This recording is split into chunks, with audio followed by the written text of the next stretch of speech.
wabarakatuh. Waalaikumsalam warahmatullahi wabarakatuh. Alhamdulillahilladzi arsala rasulahu bil huda wa dinil haqq liyuzhirahu 'ala dini kullih walau karihal kafirun walau karihal musyrikun walau karihal munafiqun. Asyhadu an la ilaha illallah wahdahu la syarikalah wa asyhadu anna Muhammadan 'abduhu wa rasuluh la nabiyya ba'dahu. Yang saya hormati Bapak Kepala Sekolah SDN Tridaya Sakti 01, yaitu Bapak Sutikno SPD. Yang saya hormati guru sekalian, rekan-rekan seperjuangan yang insya Allah sama-sama diberi kesehatan, diberi rezeki yang berlimpah oleh Allah Subhanahu Wa Taala. Pertama-tama marilah kita panjatkan puja dan puji syukur kita kehadirat Allah Subhanahu Wa Taala, yang mana pada hari ini kita bisa berkumpul di ruangan yang sejuk ini dalam acara diseminasi budaya positif CGP Angkatan 9 Kabupaten Bekasi. Salat seiring salam marilah kita panjatkan keharibaan junjungan kita baginda Nabi besar Muhammad SAW, karena beliaulah kita bisa beranjak dari alam kebodohan menuju alam yang terang benderang seperti sekarang ini.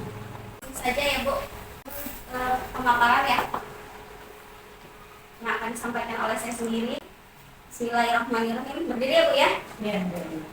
Berdirinya saya di sini bukan berarti saya merasa paling pintar, bukan merasa paling benar, tapi berdirinya saya di sini saya akan coba memaparkan tugas mendiseminasikan budaya positif untuk kemajuan sekolah kita.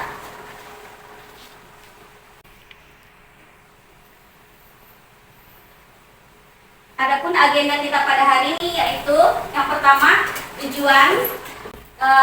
apa tujuan kita berkumpul di sini, kemudian yang kedua perubahan paradigma belajar, yang ketiga disiplin positif, yang keempat motivasi perilaku manusia, yang kelima kebutuhan dasar, keenam posisi kontrol restitusi, ketujuh keyakinan kelas, yang kedelapan segitiga restitusi. Itu adalah agenda kita pada hari ini.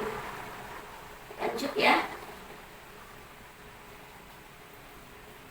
Adapun tujuan kita berkumpul pada hari ini di ruang ini yaitu membagikan pemahaman tentang budaya positif, menyamakan pemahaman, menumbuh kembangkan motivasi intrinsik warga sekolah agar tercipta budaya positif yang akan membentuk karakter murid sesuai visi sekolah kita.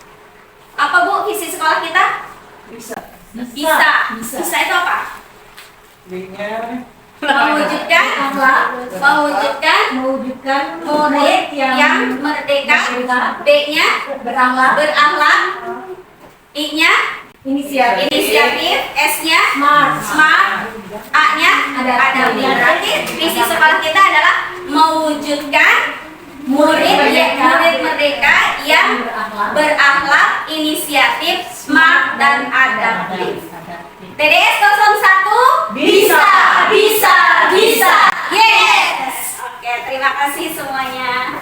Kemudian yang kedua, selain membagikan pemahaman budaya positif, saya juga tujuannya acara ini juga yaitu berbagi praktik baik budaya positif yang telah saya terapkan di kelas ataupun di pembelajaran saya. Lanjut ya Bu. Nah, di sini apakah Anda setuju dengan pernyataan ini? Yang pertama, hukuman dapat mendisiplinkan anak. Ibu setuju? Setuju. Kenapa setuju? Ya, Biar dapat mendisiplinkan anak. Biar apa? Biar ada efek jerak. Terus perubahan ke arah yang lebih baik. Perubahan dengan hukuman bisa merubah anak ke yang lebih baik. Yang lebih baik lagi. Terus ada lagi? Yang kedua, pernyataan pemberian hukuman dengan hal positif seperti membaca atau membersihkan halaman sekolah dapat meningkatkan disiplin anak. Ada yang setuju? Setuju. Alasannya kenapa setuju? itu kan hal positif. Hal positif. Hukuman dengan hal positif seperti membaca. Jadi buat anak-anak yang kurang minat baca kan jadi senang membaca. Jadi setuju karena hukumannya itu bersifat Baik, positif, ya. baik. Ya. Yang ketiga, memberi penghargaan dapat meningkatkan motivasi belajar anak. Setuju atau tidak setuju? Nggak setuju. Enggak setuju. Kenapa Bu Lucy tidak Nanti setuju? akhirnya anak belajar karena ada penghargaan ya, jadi kebiasaan yang nggak baik. Kalau nggak ada penghargaan ya dia nggak ada motivasi dari dirinya sendiri. Ya, jadi karena ada penghargaan dia berbuat baik, tapi kalau tidak ada penghargaan Nah, nggak jadi berbuat iya. baiknya. Nah, Maksud begitu. itu. Oke, berarti Bu Lucy tidak setuju. Tidak. Yang lain bagaimana? Saya setuju. Setuju. Kenapa Bu Deka? Iya, buat merangsang. Merangsang. Dia biar lebih termotivasi. Kemudian Penghargaan kan anak itu butuh penghargaan. berarti Jadi setuju. dia senang kalau misalnya dapat hadiah, dia akan lebih semangat. Oh, ya. Jadi biar lebih semangat, jadi dikasih penghargaan. Iya. Seperti itu. Coba kita bahas ya. Ya. Betul tidak sih? Gitu ya.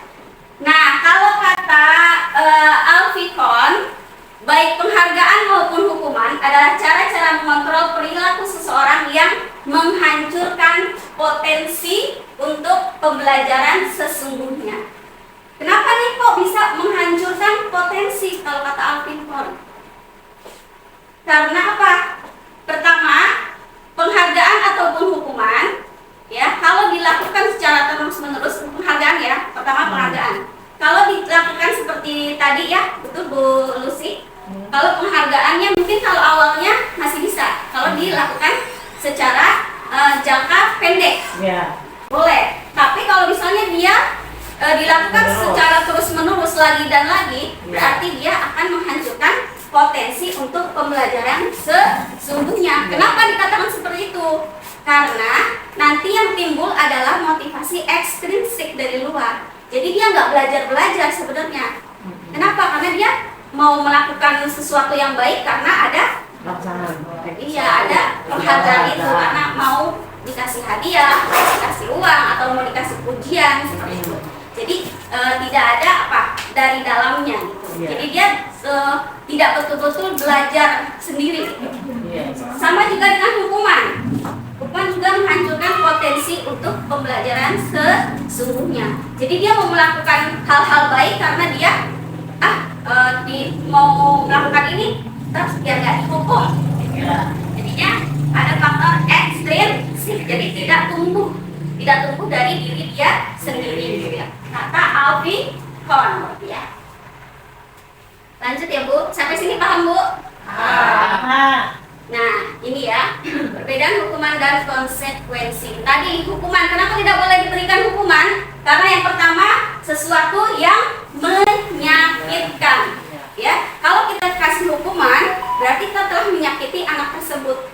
Karena anak tersebut tanpa kita beri hukuman saja, misalnya ada anak mecahin gelas, tanpa kita tegur atau tanpa kita marahin atau tanpa kita beri hukuman, dia sebenarnya dalam hati kecilnya itu sudah merasa bersalah, sudah merasa takut. Apalagi kalau kita kasih hukuman, ya nanti dia akan merasa tersakiti.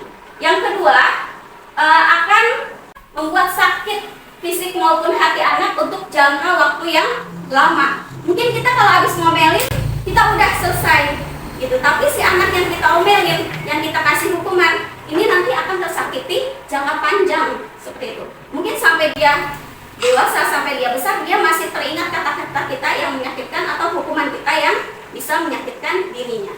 Kemudian anak akan membenci kedisiplinan. Alih-alih kita mau memberikan kedisiplinan, kita memberi pembelajaran kedisiplinan kepada anak, dia malah membenci kedisiplinan itu karena dihukum. Gara-gara mau mengerjakan ini, taunya dihukum. Jadinya dia jadi benci kedisiplinan itu sendiri. Kemudian paksaan, ya. Jadi terpaksa melakukan kedisiplinan itu, terpaksa karena takut dihukum. Jadinya dia terpaksa menjalani itu, tidak atas keinginannya sendiri. Kemudian anak menyakiti dirinya sendiri. Kemudian konsep diri yang buruk, anak belajar untuk menyembunyikan kesalahan, ya. Tadinya anak-anak mau melakukan kebaikan. Kalau misalnya dari diri dia sendiri kan melakukan kebaikannya enak ya, dia ikhlas, dia seneng. Tapi kalau karena takut dihukum, dia dia jadinya Ada tekanan. ada tekanan. Tadinya dia mau jujur, ya, jadi dia menyembunyikan kesalahannya.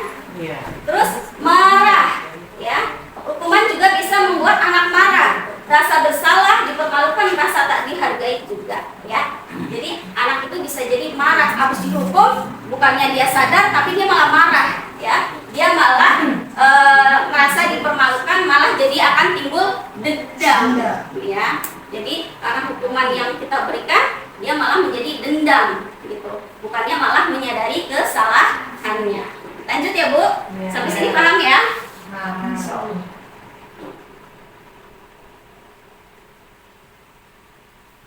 Perubahan paradigma belajar. Nah ini materi yang kedua yaitu perubahan paradigma belajar. Yang pertama ya, bukan kedua. Cobalah buka. Coba Ibu cari pasangan berdua ya, berdua ya. Ada A dan B, yang kanan A, yang kiri B ya. Coba yang A mengepalkan salah satu tangan ya. Coba Anda bayangkan bahwa Anda menyimpan sesuatu yang sangat berharga di kepalan tangan Anda. Anda perlu menjaga benda tersebut sekuat tenaga ya, karena begitu pentingnya untuk kehidupan Anda. Jadi sekuat tenaga ditahan tangannya ya, jangan sampai lepas. Nah, yang B merayu dengan berbagai macam cara, boleh merayu, boleh marahin, boleh ngelitikin, boleh dikasih handphone, boleh dikasih uang, boleh membujuk ya, boleh juga merayu ya, supaya bisa temannya itu bisa membuka kemalan tangannya. Ya, sudah bisa kita siap ya, kita mulai ya. 1, Kita mainan dulu. 2, 3. Ayo, dirayu.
Masya Allah.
masing-masing ya. Iya. Siapapun yang mau dipaksa atau mau dirayu, tetap keputusan membuka atau menutup adalah dari dasar diri kita sendiri. Berarti Ya. saya sama dia udah benar diri kita masing-masing. Iya, betul. Saya mau buka, ya. dia tetap bertekun. Ya. Ya. Jawabannya tentu kita sendiri yang memegang kontrol atas kepalan tangan kita. Apakah kita membuka atau menutup kepalan tangan kita, itu bergantung pada diri kita masing-masing sesuai dengan kebutuhan dasar kita. Adapun tadi yang dibuka, sesungguhnya dia keinginannya itu dari dasar dia sendiri. Walaupun ada yang diancam tadi, ada yang dirayu ya, dia membuka, tapi karena atas ancaman atau rayuan, bisa saja dia menutup kembali. Ya. Lanjut ya Bu, sampai sini paham ya? Iya. Kalau kata Dr. William Glasser ya, dalam teori kontrol, Dr. William Glasser ini merupakan psikiater dan pendidik ya. Dalam teori kontrol yang kemudian hari berkembang dan dinamakan choice theory, meluruskan beberapa miskonsepsi tentang makna kontrol. Yang pertama, ilusi guru mengontrol murid ya. Ilusi guru dapat mengontrol murid itu masih miskonsepsi ya. Pada dasarnya kita tidak dapat memaksa murid untuk berbuat sesuatu jikalau murid tersebut memilih untuk tidak melakukannya. Jadi kayak tadi ya. Jadi kayak tadi itu dibuka atau ditutup itu sesungguhnya atas diri dia sendiri. Begitu juga murid kita. Dia mau melakukan hal disiplin atau tidak itu tergantung diri dia sendiri ya. Kalaupun dia melakukan itu karena ilusi ya, mengontrol guru dapat mengontrol murid. Walaupun tampaknya guru sedang mengontrol murid, hal demikian terjadi karena murid sedang mengizinkan dirinya dikontrol. Saat itu bentuk kontrol guru menjadi kebutuhan dasar yang dipilih murid. Teori kontrol menyatakan bahwa semua perilaku memiliki tujuan, bahkan terhadap perilaku yang tidak disukai. Ilusi bahwa semua penguatan positif, efektif, dan bermanfaat. Penguatan positif atau bujukan adalah bentuk-bentuk kontrol. Segala usaha untuk mempengaruhi murid agar mengulangi suatu perilaku tertentu adalah suatu usaha untuk mengontrol murid tersebut. Dalam jangka waktu tertentu, kemudian murid tersebut akan menyadarinya dan mencoba untuk menolak rujukan kita, atau bisa jadi murid tersebut menjadi tergantung pada pendapat sang guru untuk berusaha ya. Lanjut ya. Ilusi bahwa kritik dan membuat orang merasa bersalah dapat menguatkan karakter ya. Kita kayak menggunakan kritik atau membuat murid menjadi orang yang merasa bersalah, itu menuju pada identitas gagal. Jadi mereka belajar untuk merasa buruk tentang diri mereka. Mereka mengembangkan dialog diri yang negatif. Kadang-kadang sulit bagi guru untuk mengidentifikasi bahwa mereka sedang melakukan perilaku ini, karena seringkali guru cukup menggunakan suara yang halus untuk menyampaikan pesan negatif. Penuh kemanjaan ya. Pendidikan sekarang ya Allah, mana nggak boleh kesentuh saya. Iya, emang bener. Senggol dikit bacok. Apalagi bukan, kita baru cuman ngebajak HP doang lihat gitu. Iya. Ya udah dimusuhin sama anak, didiamin kita. Padahal cuma nyentuh HP-nya. Lanjut ya Bu. Ilusi bahwa orang dewasa memiliki hak untuk memaksa ya. Jadi orang dewasa itu bisa memaksa untuk menerapkan kedisiplinan ya. Banyak orang dewasa yang percaya bahwa mereka memiliki tanggung jawab untuk membuat murid-murid berbuat hal-hal tertentu. Apapun yang dilakukan dapat diterima selama ada sebuah kemajuan berdasarkan sebuah pengukuran kinerja. Pada saat itu pula orang dewasa akan menyadari bahwa perilaku memaksa tidak akan efektif untuk jangka waktu panjang dan sebuah hubungan permusuhan akan terbentuk. Jadi awalnya nih berpikirnya kalau dipaksa pasti mau nih melakukan ini gitu. Padahal nggak gitu juga ya. Jadi dengan cara memaksa ya, itu malah akan menimbulkan permusuhan antara guru dan murid ya. Lanjut ya Bu. Iya. Perubahan paradigma, stimulus respon, dan teori kontrol. Dalam stimulus respon, ya nanti beda nih antara stimulus respon ke teori kontrol. Kita akan belajar tentang perubahan ya pandangan stimulus respon dan stimulus dan teori kontrol. Dalam stimulus respon seolah-olah orang lain dapat kita kontrol. Ya, jadi dalam stimulus respon seolah-olah orang lain atau murid bisa kita kontrol, ya, dapat kita kendalikan sehingga kita dapat berubah murid atau seseorang menjadi apa yang kita inginkan. Misalnya kita mau mendisiplinkan anak, ya, seolah-olah tuh kalau di stimulus respon itu anak itu bisa kita kendalikan, ya. Tapi kalau menurut teori kontrol itu sangat bertolak belakang nih antara stimulus respon dan teori kontrol. Kalau kata teori kontrol sebetulnya anak ini tidak bisa dikendalikan karena yang dapat mengontrol diri murid itu adalah ya dirinya sendiri, bukan orang lain atau bukan guru. Gitu. Sampai sini paham nggak Bu? Ya. Paham ya. Lanjut. Nah ini siapa sesungguhnya yang memiliki kontrol? Kalau kata stimulus respon, kita mencoba mengubah orang agar berpandangan sama dengan kita. Tapi kalau teori kontrol, seharusnya kita berusaha memahami pandangan orang lain tentang dunia. Gitu ya. Kalau kata stimulus respon, perilaku buruk dilihat sebagai suatu kesalahan. Ini kata stimulus respon. Tapi kalau teori kontrol, semua perilaku memiliki tujuan. Ya, misalnya ada anak melakukan kesalahan. Seperti kemarin kasusnya Mira, ya, kasusnya Mira makan di kelas. Menurut keyakinan kelas, berarti Mira sudah melakukan kesalahan kalau kita melihat dengan stimulus respon. Tapi kalau kita berpikir dengan teori kontrol, dengan paradigma teori kontrol, itu anak belum tentu salah. Kenapa? Karena kita berpikir positif, ya. Pasti ini anak ada kebutuhan yang sedang dia penuhi gitu. Kebutuhan apa kalau dia makan di kelas? Berarti lapar, berarti kebutuhan untuk bertahan hidup. Nah, itu yang sedang dia penuhi. Seperti itu ya. Jadi kalau misalnya teori kontrol, kita selalu harus berpikir secara positif, tidak negatif. Seperti itu.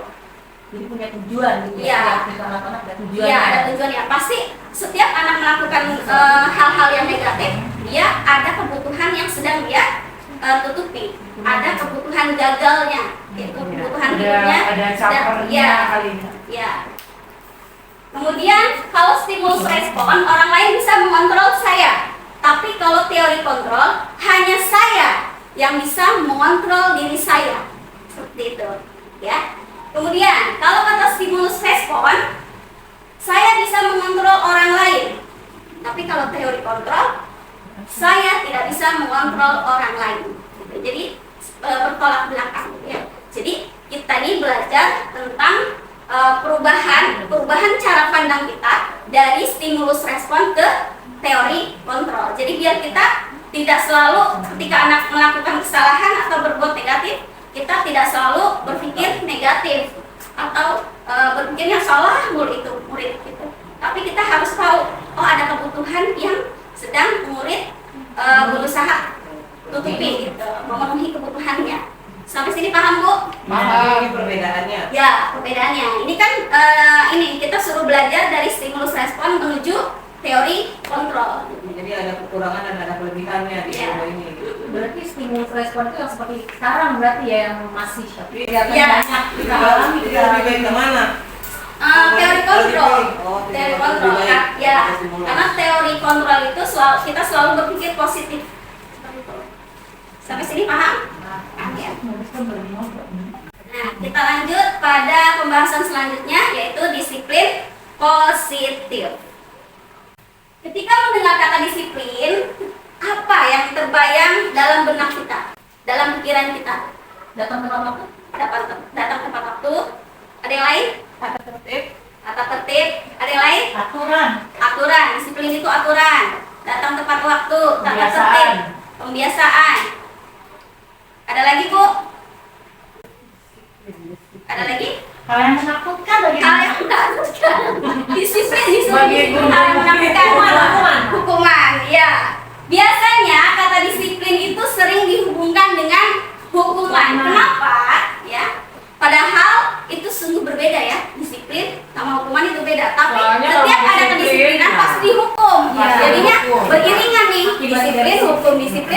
gitu kan. Iya. Kalau enggak disiplin dihukum, Iya. gitu ya. Kemudian mengajar muridnya.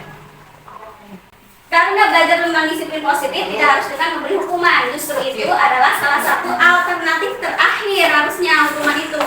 Dan kalau perlu tidak digunakan sama sekali. Jadi kita kalau ini biasanya gitu ya. Kalau mendengar kata disiplin pasti hukuman Iya. beriringan. Disiplin sama hukuman itu selalu beriringan. Iya. Makanya kedisiplinan itu identik dengan hukuman. Ya. Iya. Nah, di sini kita akan belajar disiplin itu sebenarnya artinya belajar, ya. Makna asal dari kata disiplin ini berkonotasi dengan disiplin dari diri murid-murid, ya. Disiplin diri membuat orang menggali potensinya menuju sebuah tujuan apa yang dia hargai. Namun dalam budaya kita, makna kata disiplin telah berubah. Jadi sesuatu yang dilakukan seseorang pada orang lain untuk mendapatkan kepatuhan. Makanya itu setiap ada kedisiplinan masih ada hukuman. Jadi dipaksa, ya. Seseorang itu memaksa seorang lain untuk mendapatkan kepatuhan. Kecenderungan umumnya adalah menghubungkan kata disiplin dengan ketidaknyamanan. Kenapa tidak nyaman? Karena dihukum, ya. Dan untuk mendapatkan imbalan atau penghargaan, dia melakukan kedisiplinan karena ingin mendapatkan imbalan atau penghargaan, bukan untuk menjadi orang yang diinginkan atau bukan dengan apa yang kita hargai untuk pencapaian suatu tujuan. Jadi disiplin itu biasanya ya karena ada hukuman atau penghargaan, bukan dari dirinya sendiri, tidak menyadari dari dalam dirinya. Lanjut ya Bu. Nah, kalau kata Ki Hajar Dewantara dan Dian Gosen, disiplin itu artinya belajar. Belajar untuk apa? Belajar untuk kontrol diri agar dapat mencapai suatu tujuan mulia. Ini kalau kata Ki Hajar Dewantara dan Dian Gosen. Gosen. Iya. Ngefut. Nah, kata Ki Hajar Dewantara, untuk menciptakan murid yang merdeka. Merdeka itu apa sih Bu? Murid yang merdeka itu apa sih? Bebas. Bebas, ya. Murid mereka itu murid yang bebas, tidak bergantung pada orang lain. Mereka bisa berdiri atas kakinya sendiri, ya. Tidak bersandar pada orang lain. Syarat utamanya murid merdeka adalah harus ada disiplin yang kuat. Disiplin yang dimaksud adalah disiplin diri yang memiliki motivasi internal. Nah, makanya kita kenapa sih disiplin harus internal, harus dari dalam diri. Nah ini kata Ki Hajar Dewantara. Jika kita tidak memiliki motivasi internal, maka kita memerlukan pihak lain untuk mendisiplinkan diri kita, atau disebutnya motivasi eksternal. Jadi dari luar. Makanya untuk biasanya ya sekarang ini nih yang diterapkan untuk menerapkan kedisiplinan ada hukuman, ada penghargaan seperti itu ya. Karena berasal faktor eksternal karena berasal dari luar bukan dari dalam dirinya. Kalau kata Ki Hajar Dewantara. Lanjut ya Bu. Lanjut ke pembahasan selanjutnya yaitu motivasi perilaku manusia. Ya.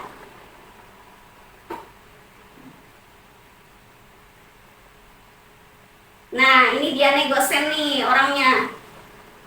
Ya, orang bule. Orang bukan berubah yang begitu Bu, rambutnya. Ya, kalau kata dia Gosen ada 3 motivasi. Apa saja Bu? Yang pertama? Untuk menghindari ketidaknyamanan. Untuk menghindari ketidaknyamanan atau hukuman. Yang kedua? Meraih kebahagiaan. Untuk penghargaan, imbalan, ya. Yang ketiga? Untuk menghargai dirinya sendiri. Jadi ada 3 ya Bu. Ada 3 motivasi manusia. Yang pertama, menghindari ketidaknyamanan atau hukuman. Yang kedua, mendapatkan imbalan. Pasti ada negatif, ada positif. Yang pertama hukuman, yang kedua imbalan atau penghargaan. Yang ketiga nih, yang harus ada pada diri kita sebenarnya, untuk menghargai diri kita sendiri. Ya. Kalau untuk menghargai ketidaknyamanan atau hukuman, biasanya yang kita pikirkan itu apa? Apa sih yang akan terjadi kalau saya melakukan ini. Ya. Apa yang terjadi jika saya tidak melakukan ini? Kalau saya tidak melakukan ini, berarti saya nanti akan dihukum, gitu ya. Tapi kalau untuk mendapatkan imbalan motivasinya atau mendapatkan penghargaan yang ada di benaknya atau pikirannya, itu pasti apa yang saya akan dapatkan ketika saya melakukan kedisiplinan ini. Jadi itu mulu yang dipikirin ya. Tapi kalau untuk menghargai dirinya sendiri, yang ada di pikirannya adalah saya akan menjadi orang yang seperti apa gitu, jika saya melakukan kedisiplinan ini. Jadi untuk diri dia sendiri gitu. Jadi bukan karena rasa takut, bukan karena penghargaan. Kalau kedisiplinan itu berasal dari dalam diri dia sendiri. Sampai sini paham, Bu? Paham.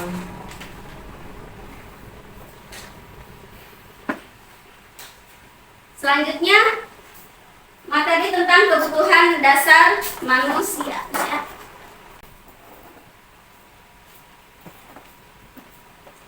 Ada berapa, Bu, kebutuhan dasar manusia? Ada 5. Ada 5. Apa saja? Yang pertama, Bertahan hidup. bertahan hidup. Kebutuhan hidup bertahan hidup atau fisiologi. Yang kedua, Aman. kasih Sayang. sayang atau rasa diterima. Yang ketiga, kebebasan. Yang keempat, Disayang.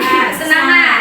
Yang kelima, penguasaan. Jadi 5 kebutuhan dasar ini memang sudah ada di diri kita sejak kita dilahirkan. Ya, tidak ada 5 kebutuhan dasar manusia. Dan ketika kebutuhan dasar ini tidak terpenuhi, orang bisa saja melakukan hal-hal negatif untuk memenuhi kebutuhan dasar yang 5 ini. Gitu juga dengan murid kita, ya. Jadi kita harus paham nih 5 kebutuhan dasar manusia. Nah, di sini ada studi kasus, namanya Ibu Ambar. Ibu Ambar, guru wali kelas 2A di SD Pelita Hati, sedang bingung menghadapi ulah salah satu murid di kelasnya, Doni namanya. Beberapa anak di kelas 2A telah datang padanya dan mengeluhkan kalau Doni itu sering kali meminta bekal makan siang mereka dengan paksa. Jika Anda menghadapi situasi seperti Ibu Ambar, apa yang akan Anda lakukan? Ya, coba jika Anda jadi gurunya si Doni, apa yang Anda lakukan? Apa yang kita lakukan? Ini ditanya Bu sama bu gurunya.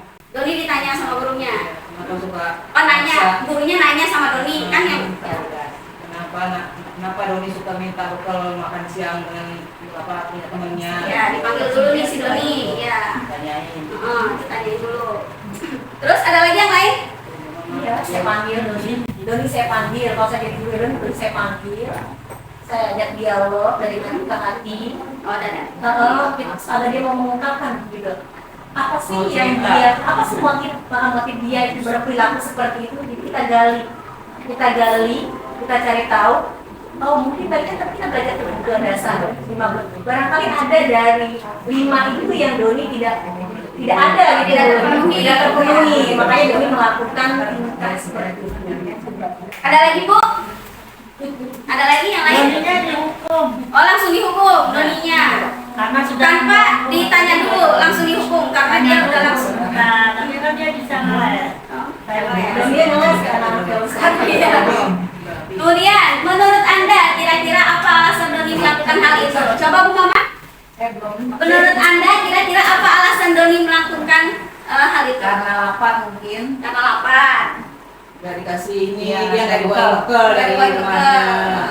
Makanya dia minta sama temennya. Makanya dia minta sama temannya karena dia nggak dibawain bekal. Coba kita lihat ya jawaban Anda benar atau tidak. Jeng jeng jeng jeng. Coba kita lihat.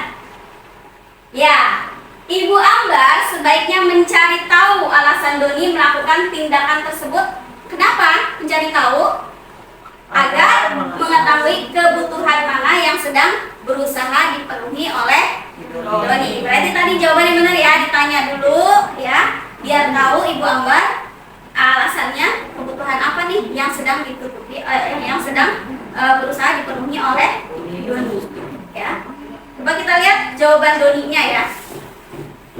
Nah, Ketika ditanya si Doni, apabila jawaban Doni ketika ditanya oleh Ibu Ambar adalah karena ia lapar dan orang tuanya tidak membawakannya bekal makan siang, maka kebutuhan dasar yang sedang berusaha dipenuhi oleh Doni adalah hidup. kebutuhan bertahan hidup.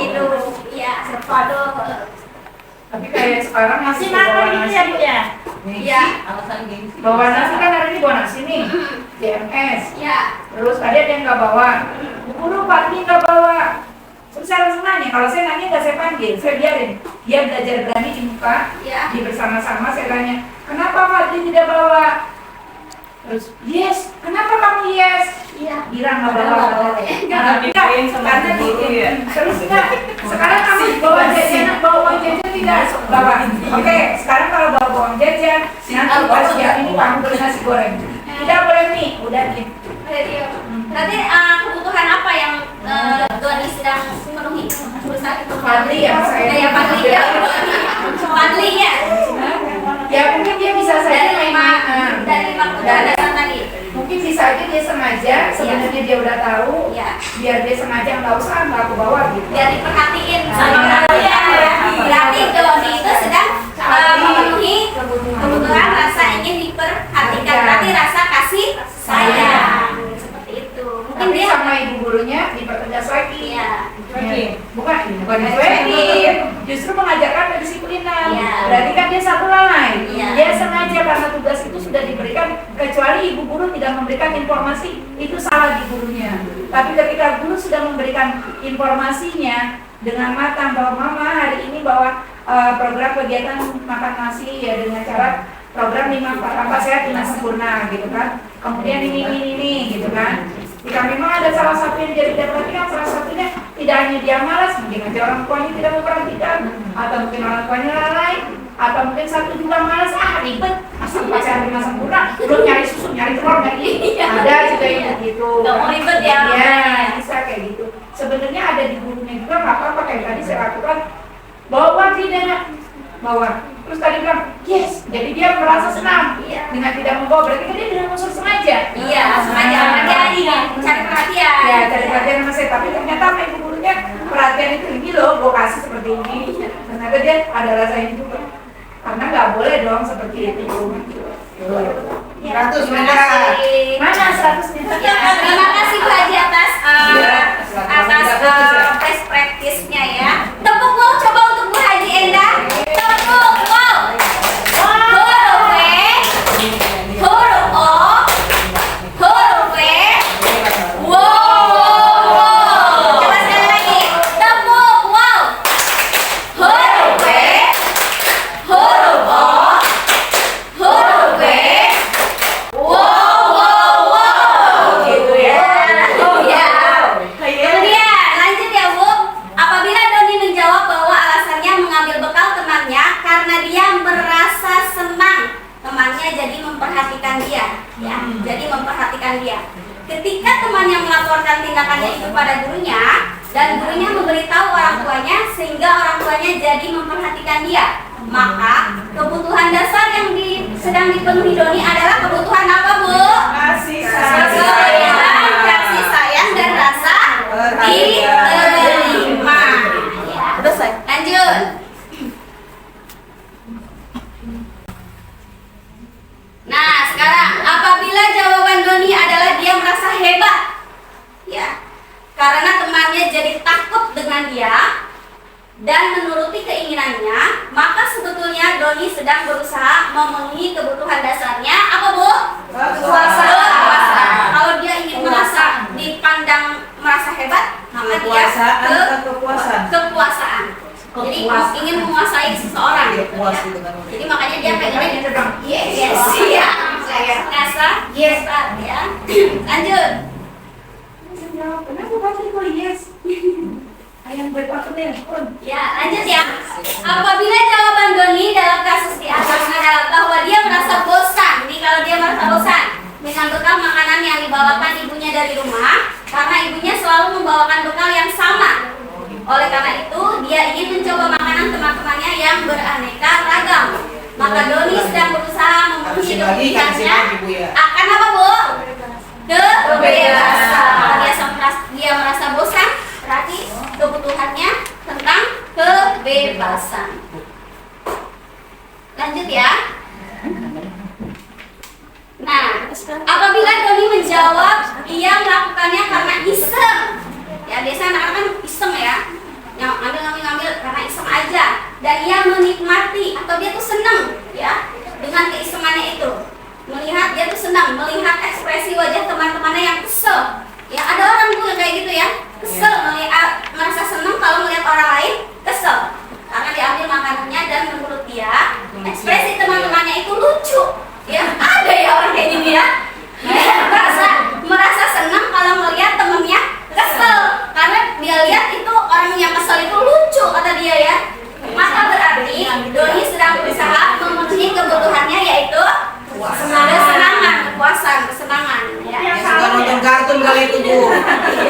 Jadi melihat orang lain kesel itu lucu ya menurut dia. Itu namanya bahagia di atas penderitaan orang lain. Iya, betul. Lanjut, jadi ketika seorang murid melakukan suatu perbuatan yang bertentangan atau seorang murid melakukan hal-hal yang negatif yang bertentangan dengan nilai-nilai kebijakan atau melanggar peraturan, hal itu sebenarnya dikarenakan karena apa, Bu? Mereka gagal memenuhi kebutuhan dasar. Nah, ya, jadi kebutuhan yang 5 ini, ya. Jadi kalau anak ada yang melakukan hal-hal negatif, berarti dia sedang menutupi atau berusaha memenuhi kebutuhan 5 dasar, 5 kebutuhan dasar yang 5 tadi ya. Sampai sini ada pertanyaan, Bu? Enggak. Enggak, ya. Semua orang senantiasa berusaha untuk memenuhi kebutuhannya dengan berbagai cara.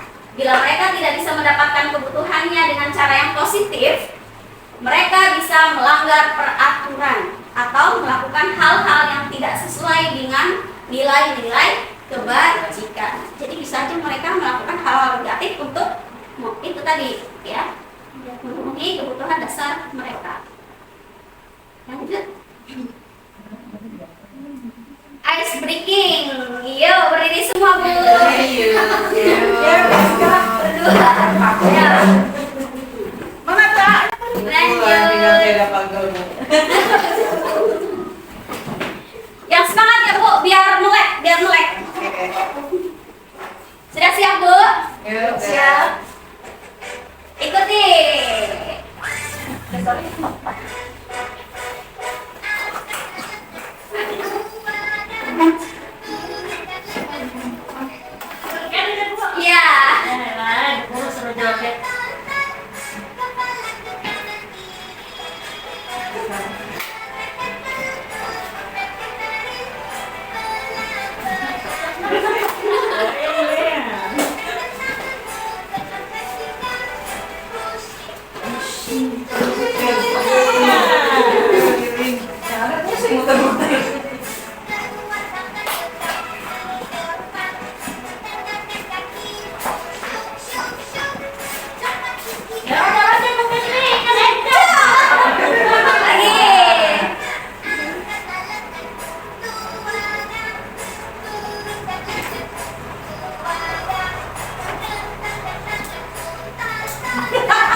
Iya.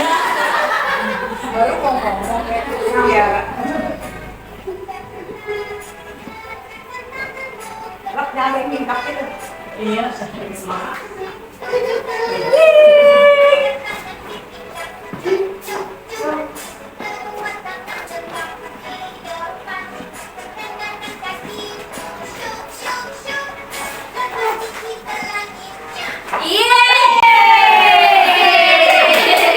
Terima kasih tepuk tangan untuk kita semua. Boleh kita kembali, Bu. Boleh minum dulu ya. Boleh minum dulu. Sambil minum sambil lanjut ya. Sambil lanjut ya.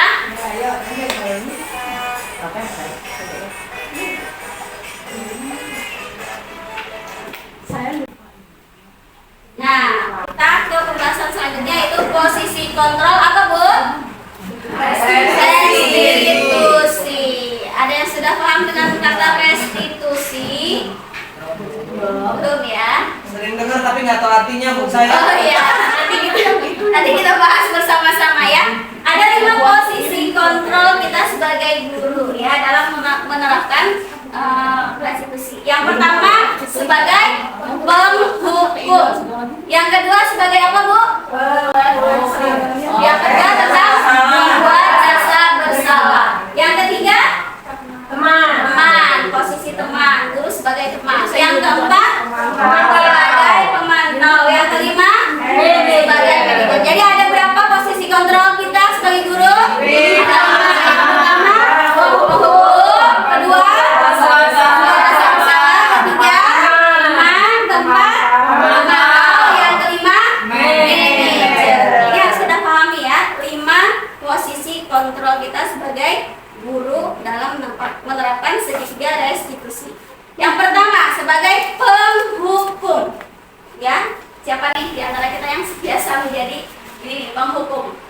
Biasanya seorang penghukum menggunakan hukuman fisik maupun verbal. Orang yang menjalankan posisi penghukum senantiasa mengatakan bahwa sekolah memerlukan sistem atau alat yang dapat lebih menekan murid lebih dalam lagi.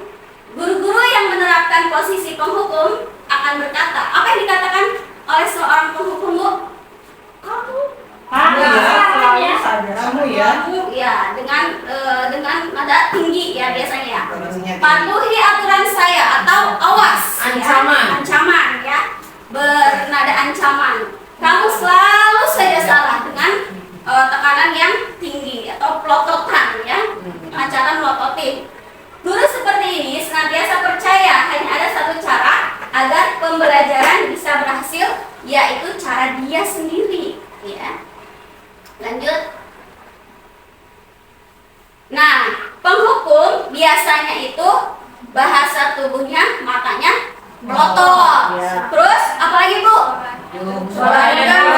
Kamu biasanya gitu ya.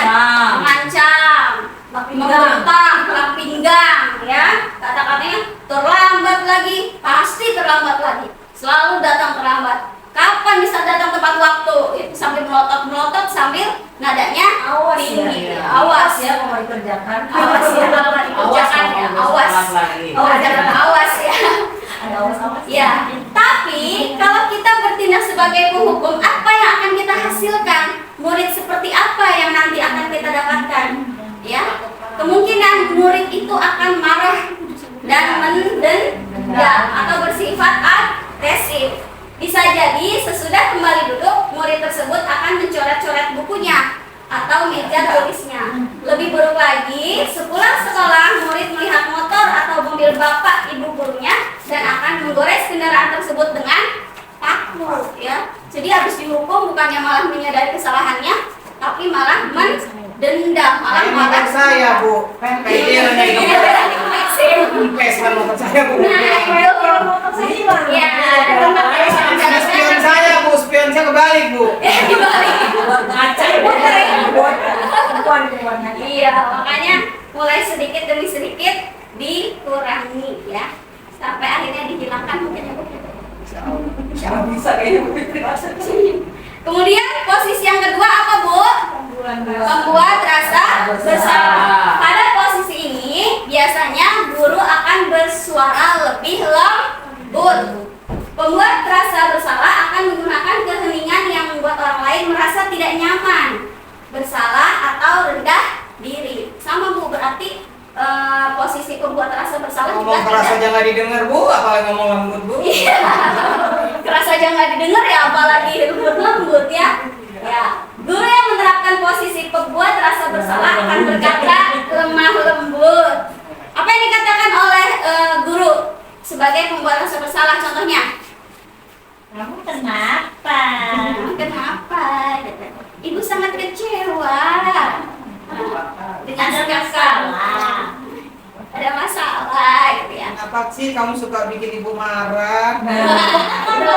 Memang tadi ya, kenapa sih kamu selalu Kenapa sih Ibu punya masalah. Kenapa sih kamu gak nurut gitu ya? Jadi Punya anak masalah sama siapa? Capek nih. Iya. Ya, di posisi ini murid akan iya. Ya, di posisi ini murid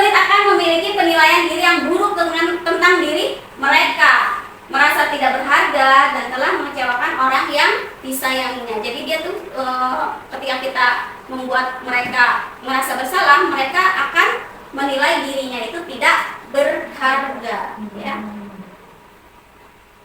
Lanjut. Nah, pada posisi pembuat rasa bersalah ini biasanya itu bahasa tubuhnya itu lembut, lusuh gitu ya. Kemudian apa yang dihasilkan? Murid akan merasa bersalah. Bersalah telah mengecewakan ibu bapak gurunya. Murid akan merasa menjadi orang yang gagal dan tidak sanggup membahagiakan orang lain. Kadang sikap seperti ini lebih berbahaya sebenarnya tuh. Ya, jadi kalau dia sudah merasa bersalah, tidak bisa telah mengecewakan gurunya, ini sebenarnya lebih berbahaya dari sikap penghukum, ya. Padahal nggak ngotot, ya, nggak ngebentak-bentak, suaranya juga lebih lembut, tapi ini lebih berbahaya dari penghukum. Kenapa? Karena emosi akan tertanam rapat di dalam diri murid, ya, menahan perasaannya itu, ya.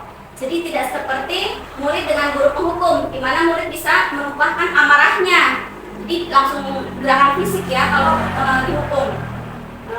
Kemudian murid jadi tertekan, seperti inilah yang tiba-tiba bisa meletus amarahnya. Jadi dikit, jadinya meletus dan bisa menyakiti dirinya sendiri atau orang lain. Karena sering dibuat menjadi anak yang merasa bersalah, lama-lama bisa saja dia menyakiti dirinya. Ya, sering kan kita lihat ya di TV ada anak yang bunuh diri, ya, seperti itu karena dia selalu merasa disalahkan. Kalau saya, ya Bu, kayak kasus saya Bu itu. Apa tuh, Bu Deka? Dia selalu salah. Ya, dia selalu salah. Zam-zam ya, zam-zam. Padahal dia yang bully, dia yang ganggu, dia yang jarang masuk, tulisannya hancur, terus bikin rusuh. Tapi dia bilang saya selalu salah, maka itu. Saya selalu saja salah, ya. Hati-hati itu, nanti bisa saja dia menyakiti dirinya, ya. Nah, posisi yang posisi yang keempat, ya, adalah teman, ya. Guru pada posisi teman tidak akan menyakiti murid, tapi akan tetap berupaya mengontrol murid melalui persuasi. Posisi teman pada guru bisa negatif ataupun positif. Jadi ada negatif, ada positif nih kalau kita berada di posisi teman, ya. Positif, ya, berupa hubungan baik yang terjalin antara guru dan murid. Guru di posisi teman menggunakan hubungan baik dan humor untuk mempengaruhi muridnya. Jadi dengan bercanda-bercanda, ya, menerapkan kedisiplinannya itu dengan canda, gitu ya. Kemudian guru yang menerapkan posisi teman akan berkata, biasanya apa yang dikatakan oleh guru yang memposisikannya sebagai teman? Bu Deka, apa? Kalau dia teman, diajak ngobrol. Ngobrol. Apa yang dikatakan gurunya contohnya? Diajak ngobrol. Ayo bantu ibu, gitu ya. Diajak ngobrol. Duduk bareng. Diajak ngobrol aja gitu kayak teman ya. Ya. Curhat juga ya. Hal negatif dari posisi teman adalah bila suatu saat guru tersebut tidak membantu, maka akan kecewa dan berkata, saya pikir bapak itu teman saya, atau saya pikir ibu itu teman saya, kok saya nggak dibantuin, gitu ya. Ini kayak ngeluh gitu ya. Murid merasa dikecewakan dan tidak mau lagi berusaha. Hal lain yang mungkin timbul adalah murid hanya akan bertindak untuk guru tertentu dan tidak untuk guru yang lain. Jadi sama gurunya aja gitu ya. Enggak juga Bu, itu kan bisa kita ini juga. Jadi ada sewaktu-waktu ibu sebagai teman kamu, ada juga sewaktu-waktu ibu sebagai guru kamu, harus ada penekanan gitu Bu. Iya, Ada aturannya kan, dipilah-pilah gitu. Ada batasan. Ya, Jangan di sebagai teman. tetap harus ada perbedaan antara guru dan murid, ya. Terus gitu. Tuh, ya. Tepuk wow. Huruf W, huruf O, huruf W. Wow.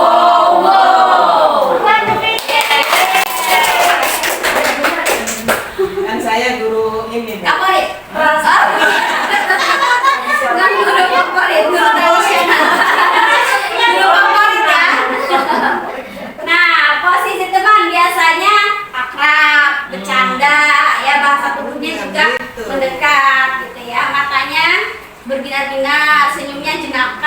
gitu ya, bukan senyum sinis gitu ya.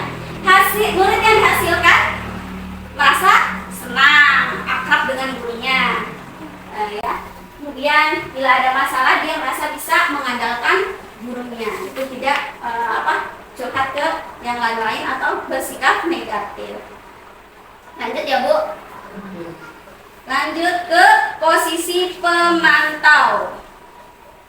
Keempat ya. Tadi ketiga teman. Memantau berarti mengawasi. Pada saat kita mengawasi, kita bertanggung jawab atas perilaku orang-orang yang kita awasi. Posisi pemantau berdasarkan pada peraturan-peraturan dan konsekuensi yang telah disepakati di kelasnya. Dengan menggunakan sanksi atau konsekuensi, kita dapat memisahkan hubungan pribadi kita dengan murid. Sebagai seseorang yang menjalankan posisi pemantau, seorang pemantau sangat mengandalkan hitungan, catatan, data yang dapat digunakan sebagai bukti atas perilaku seseorang. Posisi ini akan menggunakan stiker, sudut catatan, daftar cek. Posisi pemantau sendiri berasal dari teori stimulus respon yang juga tanggung jawab guru dalam mengontrol murid, ya. Jadi kalau posisi pemantau biasanya dipantau bisa menggunakan catatan-catatan, ya. Guru yang menerapkan posisi pemantau akan berkata seperti apa? Peraturannya apa yang telah kita sepakati, seperti itu ya. Apa yang telah kamu lakukan? Sanksi atau konsekuensinya apa, gitu ya. Seorang pemantau sangat mengandalkan perhitungan atau catatan-catatan data yang dapat digunakan sebagai bukti atas perilaku murid. Kayak itu Bu ya. Ya. Mereka kan ada buku untuk perkembangan murid. Ya. Kan? Berarti pemantau itu seperti observer ya kan? Ya, betul.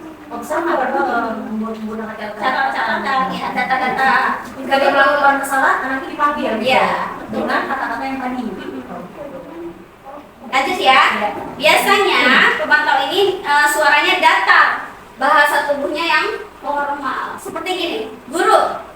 Ada kasus gini, ya. Guru, Adi, tahukah kamu jam berapa kita memulai? Kata Adi, tahu Pak. Kata gurunya, kamu terlambat 15 menit. Apakah kamu sudah mengerti konsekuensi yang harus dilakukan bila terlambat? Kata gurunya.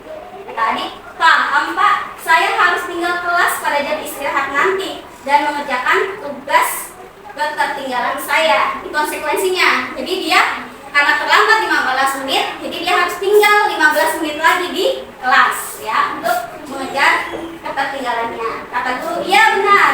Nanti pada saat jam istirahat, kamu harus tinggal di kelas untuk menyelesaikan tugas yang tertinggal tadi. Saya tunggu. Ya, jadi kalau pemantau ini berarti sudah ada penerapan konsekuensi yang harus dilakukan oleh murid. Gitu. Berarti ada kesepakatan Ya. sebelumnya. Iya. Pemantaunya. Hasilnya, murid memahami konsekuensi yang harus dijalankan karena telah melanggar salah satu peraturan sekolah. Guru tidak menunjukkan suatu emosi yang berlebihan, jadi nggak marah-marah kalau di posisi pemantau, ya. Menjadi marah atau membuat merasa berbuat salah. Murid tetap dibuat tidak nyaman, yaitu dengan tinggal kelas pada waktu jam istirahat, tapi tetap ya ada konsekuensi. Jadi murid juga merasa tidak nyaman karena disuruh tinggal kelas, yang lain istirahat dia tetap di kelas, seperti itu ya. Guru tetap harus memantau murid pada saat mengerjakan tugas di jam istirahat karena murid tidak bisa ditinggal seorang diri. Tetap aja ada konsekuensi yang harus diterima. Guru mau nanya tuh, yang tadi ada guru sama siapa Adi ya? Iya. Kan tadi guru nanya Adi, tahukah kamu jam berapa kita memulai? Benerin kan Adi jawabnya tahu Pak. Tapi kalau si Adi jawabnya tahu, itu gimana Pak? Tahu, gitu kan tahu. Coba kamu baca di dinding kelas kita biasanya kan, iya, biasanya kan kita tempel tuh ya peraturan kelas atau keyakinan kelas, atau kita biasa buat itu yang sekarang apa? Keyakinan kelas ya, kesepakatan kelas. Nah, coba kamu baca dulu Adi, gitu. Disuruh baca dulu si Adi itu. Jangan dia tahu, gitu. Coba Adi, jangan kamu langsung itu langsung posisi pemarah kalau seperti itu. Ya, hukum. Kan dia udah mancing-mancing. Jangan terpancing, sabar. Iya. Suruh baca dulu. Kalau udah baca baru dipanggil lagi. Ya. Udah tahu belum? Udah dibaca belum? Dia bilang belum.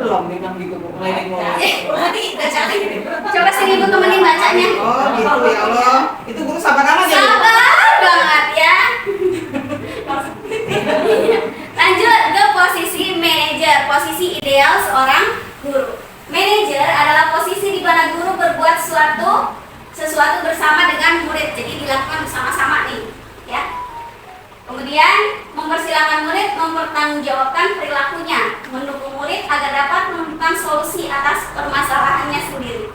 Seorang manajer telah memiliki keterampilan di posisi teman maupun pemantau, dan dengan demikian bisa jadi di waktu-waktu tertentu kembali kepada kedua posisi tersebut bila diperlukan. Jadi kita boleh sebenarnya idealnya manajer, tapi kita juga bisa balik lagi ke posisi pemantau kalau bila diperlukan. Ya, posisi teman juga masih bisa, tapi ketika di posisi penghukum atau satu lagi pembuat merasa bersalah, kalau bisa ini sudah mulai ditinggalkan, dihilangkan. Berarti di 5 tadi itu, di 5 apa tadi? Posisi itu, kontrol. jadi tidak ada yang terbagus gitu, nggak ada yang paling baik itu yang mana nggak ada? Yang paling baik itu manajer. Oh, manajer. Iya, posisi paling tinggi deh gitu. Oh, manajer. Nah, pertama kan penghukum, kemudian pembuat merasa bersalah, kemudian teman, kemudian pemantau, dan Manajer. terakhir manajer. Itu tidak posisi ideal. Berarti penghukum dan pembuat rasa bersalah masuknya kategori negatif. Perilaku negatif. Ya, ya, sebenarnya hal kata Ki Hajar Dewantara itu sebenarnya jangan sampai dipakai deh yang penghukum ini. Negatif ya. Nah, kalau bisa mah jangan dipakai gitu. Kecuali kalau benar-benar paksa banget baru boleh dipakai. Kayak penerapan di TNI gitu kan, itu udah beda dengan kita kan ya. SD, kalau SD kan menanamkan budaya-budaya atau peluruhan nilai-nilai budaya yang harus tertanam dari diri dia. Tapi kalau udah tingkatan TNI kan udah dewasa ya, beda lagi kasusnya kan. Nah, itu penghukum itu udah beda lagi dengan kita gitu. Kalau penghukum di sini kan mereka udah dewasa yang dihukum, jadi udah tahu mana yang baik, mana yang buruk. Bukan jadi, maksudnya kalau yang di SD kan, iya beda gitu. Beda level ya. Iya. Guru yang menerapkan posisi manajer biasanya akan mengingatkan tentang keyakinan kelas yang telah disepakati. Ya, apa yang kita yakini? Gitu. Jadi kembali kepada keyakinan yang telah guru dan murid buat. Gitu. Jadi menyadarkan mereka tanpa harus menghukum, tanpa harus membuat merasa bersalah. Gitu. Jadi diingatkan lagi tentang keyakinan kelasnya. Tugas seorang manajer bukan untuk mengatur perilaku seseorang atau murid. Kita membimbing murid untuk dapat mengatur dirinya sendiri. Seorang manajer bukannya memisahkan murid dari kelompoknya, tapi mengembalikan murid tersebut ke kelompoknya dengan lebih baik atau lebih kuat. Seperti itu ya. Sampai sini ada pertanyaan, Bu? Lanjut ya.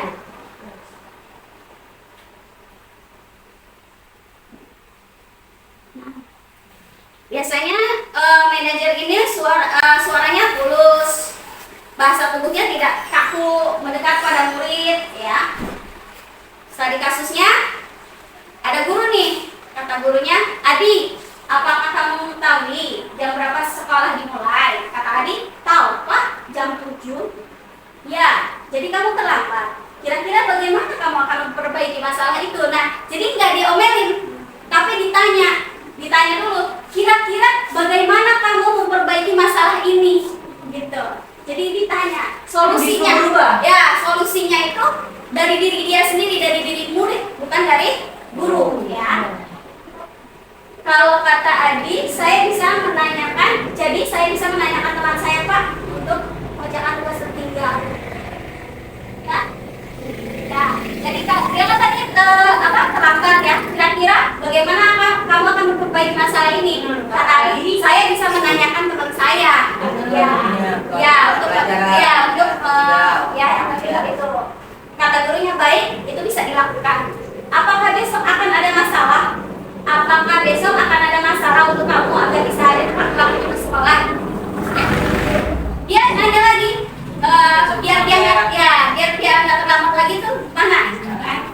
Tidak, Pak, saya bisa hadir tepat waktu. Baik, saya hargai usahamu untuk memperbaiki diri. Jadi solusinya itu dari murid sendiri.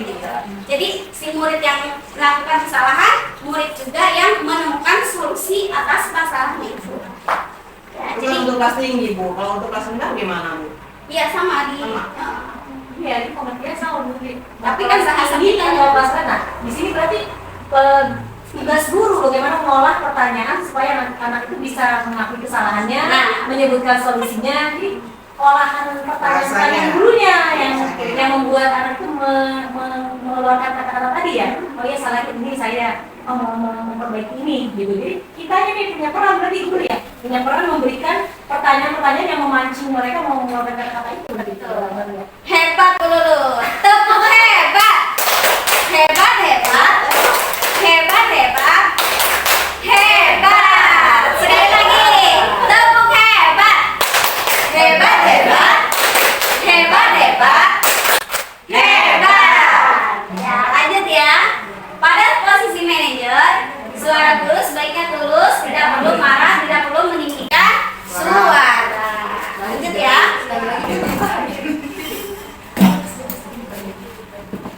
Lanjut, kita ke keyakinan kelas ya. Apa itu keyakinan kelas? Apa Bu keyakinan kelas? Suatu metode Kesepakatan kelas. Beda. Apa Bu Mama silakan. Suatu metode untuk menimbulkan kembali disiplin positif yang didasari oleh motivasi dari dalam diri. Ya, Intrinsik. ya, intrinsik. Lagi-lagi apa? Dari dalam motivasi dari dalam atau intrinsik ya. Jadi cara ya, keyakinan kelas itu cara.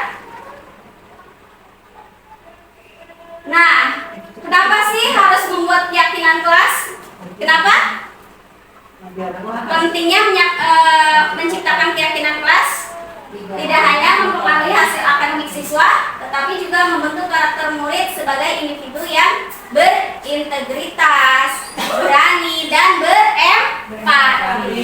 Ya, sampai sini paham Bu? Nah, lanjut ya. Mengapa keyakinan kelas? Mengapa tidak peraturan kelas? Beda nggak antara Peraturan bisa keyakinan? dilanggar Bu. Peraturan bisa dilanggar. Kalau keyakinan nggak bisa dilanggar. Ya, karena mereka udah yakin begitu loh, udah yakin. Jadi mereka kalau Dalam dilanggar diri. mikir dulu Oh, iya. iya. Kalau peraturan dia langgar aja. Oh, Kalau iya. keyakinan dia mikir-mikir dulu nih, semua ininya kan mau dilanggar apa Kalau enggak keyakinan gitu. mungkin gini ya, kalau keyakinan lebih dari hati karena merasa ih kayaknya nggak nyaman gitu kalau melanggar gitu. Namanya keyakinan, ya nggak sesuai dengan hatinya. Ada dari dalam berarti ya kalau keyakinan. Kalau peraturan dari luar. Masih sepihak ya kalau Sepihak. Karena dibuatnya karena murid tidak diikut sertakan. Gitu ya. yang buat peraturan tersebut ya. Ya. Tepuk wow. Tepuk wow. Huruf W, huruf O, huruf W.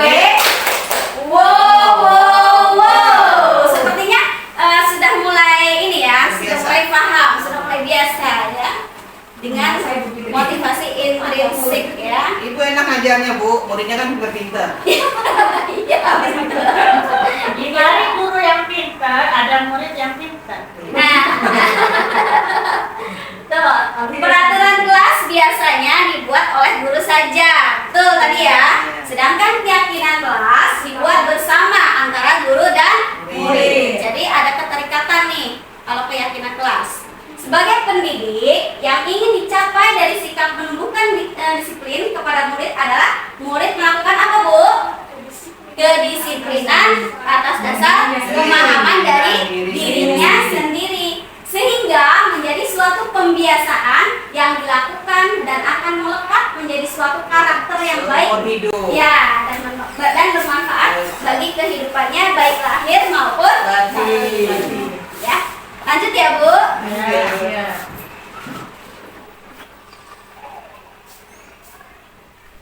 Mengapa kita memiliki peraturan tentang penggunaan helm pada saat mengendarai kendaraan roda 2 atau motor? Biar nggak kecelakaan. Biar nggak kecelakaan.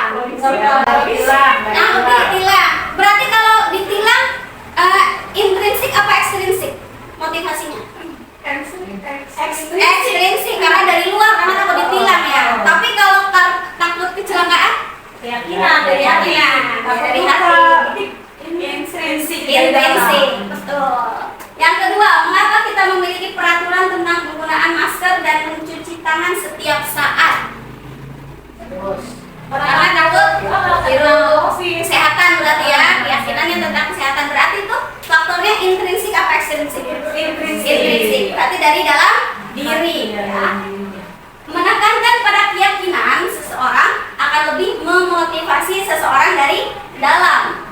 Seseorang akan lebih tergerak dan bersemangat untuk menjalankan keyakinannya daripada hanya sekedar mengikuti serangkaian peraturan tertulis tanpa makna. Jadi lebih ke keyakinan itu lebih dari dalam, ya. Lebih tergerak gitu. Lebih tergerak, ya. Kalau orang udah menjalankan sesuatu dari dalam, biasanya dilakukannya dengan senang hati, ya, dengan semangat, ya. Jadi tidak terpaksa, gitu ya. Lanjut sampai sini paham ya? Paham. Kemudian langkah-langkah menyusun keyakinan kelas. Bu Deka, yang pertama apa Bu Deka? Curah pendapat ya. Pertama, murid menyampaikan keinginannya atau ide-idenya melalui tulisan atau menyampaikannya langsung. Jadi kalau misalnya mau menyusun keyakinan kelas, ditanyain dulu nih, atau disuruh nulis dulu, atau murid itu disuruh apa? Menyampaikan keinginan-keinginannya. Kelas seperti apa? Kelas idamannya itu seperti apa yang diinginkan oleh murid-murid. Yang kedua, guru dan murid apa? Mengulas keyakinan yang telah disampaikan. Setelah disampaikannya atau setelah ditulis, guru sama murid ini mengulas kembali keyakinan yang sudah disampaikan. Kemudian mengganti kalimat negatif menjadi kalimat positif. Misalnya ada murid yang menulis tentang tidak boleh datang terlambat. Ini berarti positif apa negatif? Tidak boleh. Negatif. Karena tidak boleh. Berarti merubah menjadi kalimat positifnya apa? Datang tepat waktu. Datang tepat waktu. Betul sekali. Tepuk wow. Huruf W, huruf O, huruf W. Wow. Sudah paham ya sampai sini ya? Kemudian setelah mengganti negatif ke kalimat positif, apa yang dilakukan? Mengecek dan menyepakati bersama. Jadi ditulis tuh dari tadi yang udah dibuat dari kalimat negatif ke kalimat positif udah disusun semuanya ada berapa? Sebaiknya jangan banyak-banyak ya, biar bisa diingat ya. Habis itu dicek untuk disepakati ya. Ketika sudah disepakati, sudah dicek, guru dan murid memilih keyakinan kelas yang penting ya. Setelah itu dibuat rapi, kemudian ditempel. Kenapa ditempel? Biar ingat terus. Biar kalau anak-anak lupa, tuh lihat baca gitu ya. Lanjut ya, sampai sini paham? Lanjut. Pembentukan keyakinan kelas 6 D Bung Tomo yang saya lakukan. Ini saya melakukan pembagian kertas ya. Murid-murid itu menulis keyakinan kelas seperti apa yang mereka inginkan. Habis itu ditempel keinginan mereka biar lebih gampang nantinya ya. Tempel.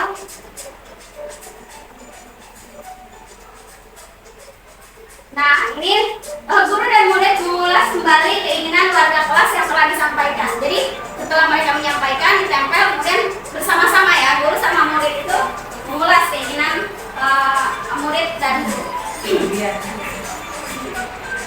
Nah, setelah ditempel, memilih keyakinan kelas yang penting-penting. Ya.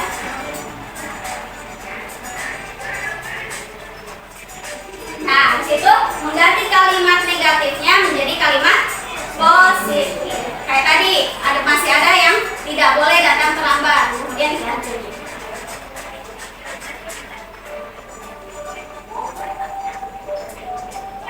Ya, tidak banyak-banyak, hanya 5 saja keyakinan kelas yang saya buat. Nah, setelah itu mengecek dan menyepakati bersama. Ya. Menyepakati bersama. Nah, saya bertanya, yakin akan dijalankan nantinya? Seperti itu. Disepakati.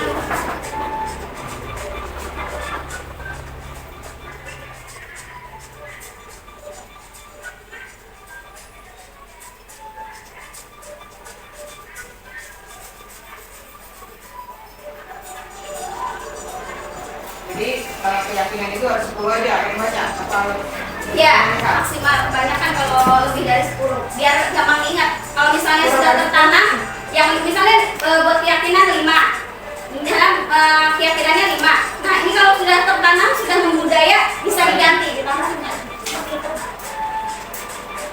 Ya ini setelah dibuat, ditempel ya, tempel di dinding agar lebih ingat ya, untuk mengingatkan mereka juga.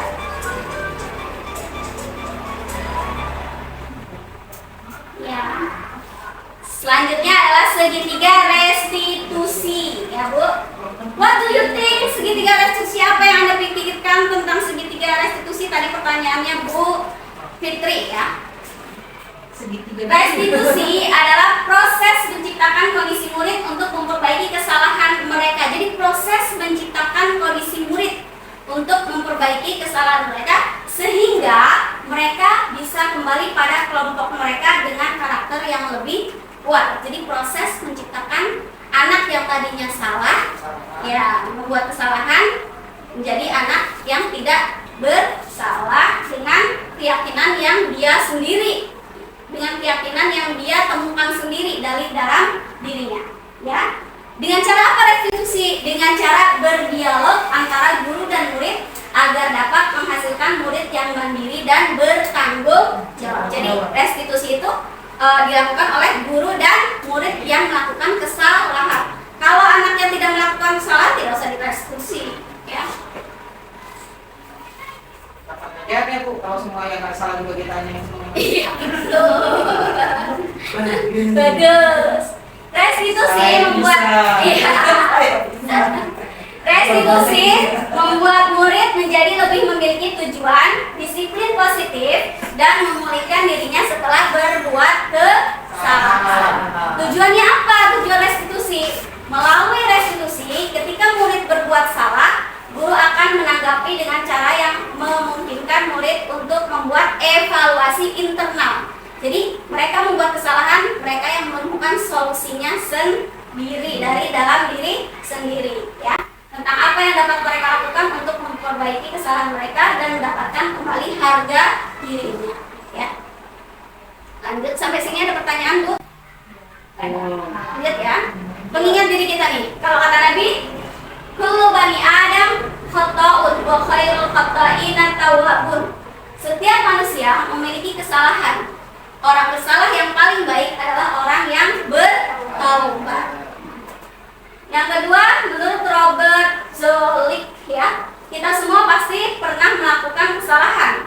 Kuncinya adalah mengakuinya, belajar dan maju terus. Dosa yang sebenarnya adalah mengabaikan kesalahan atau lebih buruk lagi berusaha menyembunyikannya. Kalau kata Weston, membuat kesalahan berarti Anda belajar lebih cepat, ya. Jadi kesalahan itu tidak dipandang selalu negatif, tapi kesalahan itu juga perlu dipandang positif karena kalau kata Weston, kita belajar lebih cepat dari kesalahan itu. Dengan kesalahan kita bisa belajar. Nah, dengan kesalahan kita bisa belajar. Lanjut. Segitiga restitusi tahapannya. Tahapan pertama yaitu menstabilkan identitas. Berdasarkan prinsip membuat kesalahan adalah bagian dari proses pembelajaran, ya. Menggeser identitas gagal menjadi identitas sukses, ya. Biasanya guru yang menerapkan menstabilkan identitas ini kata-katanya adalah setiap orang pasti pernah melakukan kesalahan, gitu ya. Menstabilkan identitas. Kamu bukan satu-satunya yang melakukan hal ini, yaitu tahap menstabilkan identitas. Yang kedua yaitu validasi kebutuhan. Berdasarkan prinsip setiap perilaku berupaya memenuhi suatu kebutuhan tertentu. Jadi kalau ada anak yang melakukan hal-hal negatif, itu berdasarkan prinsip setiap perilaku memenuhi suatu kebutuhannya, ya. Guru akan bergeser dari pemikiran stimulus respon menjadi proaktif, ya. Mengenali dan mengakui kebutuhan murid akan memperbaiki hubungan dengan murid, ya. Kata-katanya yang biasa dikeluarkan yang bisa dikeluarkan, kamu tentunya punya alasan. Jadi Jadi guru tuh berpikirnya pasti nih ada alasannya nih melakukan hal negatif ini. Ya. Lanjut ke proses yang ketiga, yaitu menyatakan keyakinan. Murid akan diberi pernyataan-pernyataan bermakna untuk memunculkan motivasi secara intrinsik, lagi-lagi dari dalam diri, dari dalam hatinya sendiri. Mampu mengaitkan keyakinannya dengan tindakannya yang salah. Jadi murid itu mampu mengaitkan ya keyakinannya dengan tindakan dia yang salah.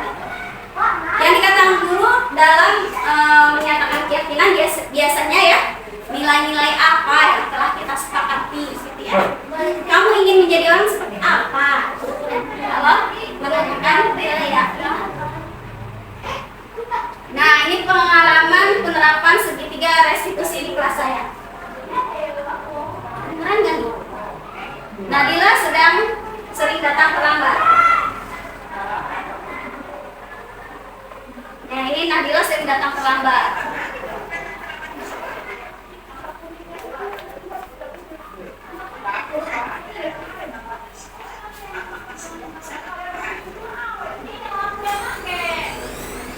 Nah, ini menstabilkan identitas, tidak apa-apa. Saya bilang itu ya. Nah,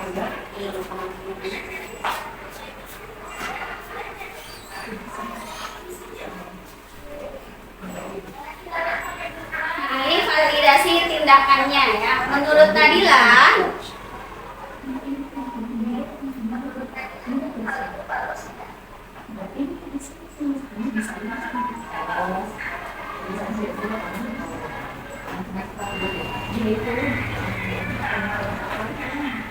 nah ini menanyakan keyakinan ya.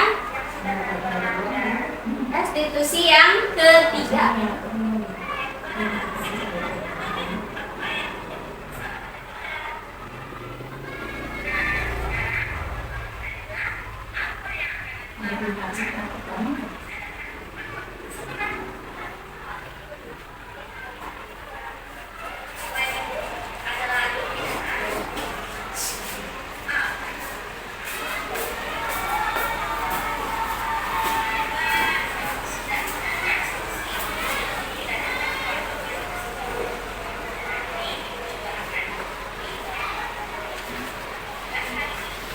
Ini yang apa Bu?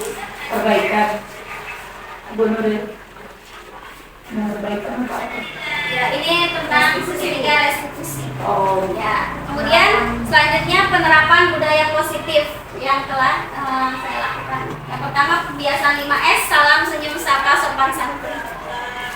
Ya, yang kedua ini doa sebelum belajar. Udah ini doang.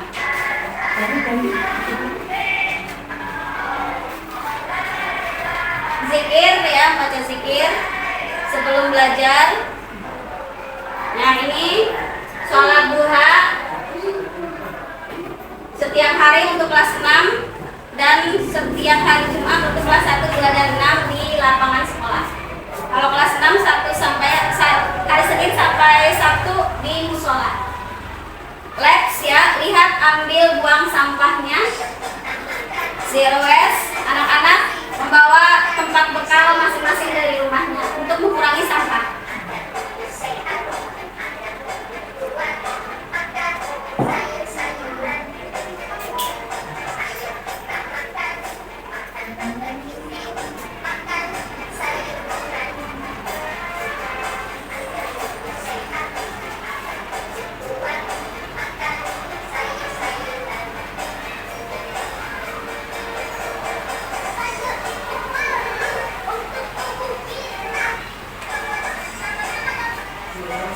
Nah, ini ngabaso, ngabring kasakola. Sebenarnya ini program Jawa Barat yang kita adopsi. Dilakukan sebulan sekali per jenjang ya. Dari mulai kelas 6 sampai kelas 1. PJ-nya PJ-nya Merdeka. Ya. Maunya mana? Huruf W, huruf O, huruf W. Wow. PJ-nya Sabalan, bisa baca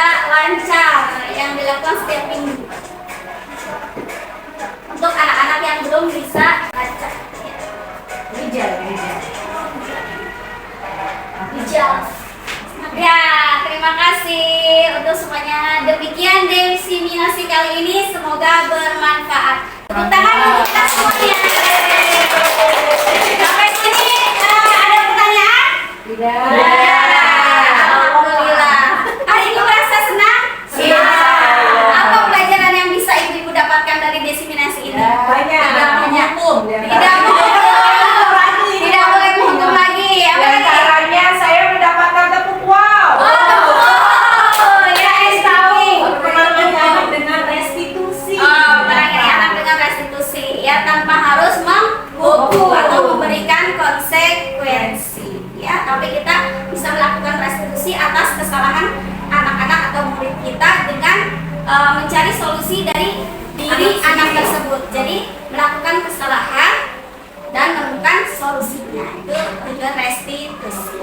Terima kasih saya ucapkan untuk guru-guru semua. Saya akhiri. Wassalamualaikum warahmatullahi wabarakatuh. Waalaikumsalam warahmatullahi wabarakatuh.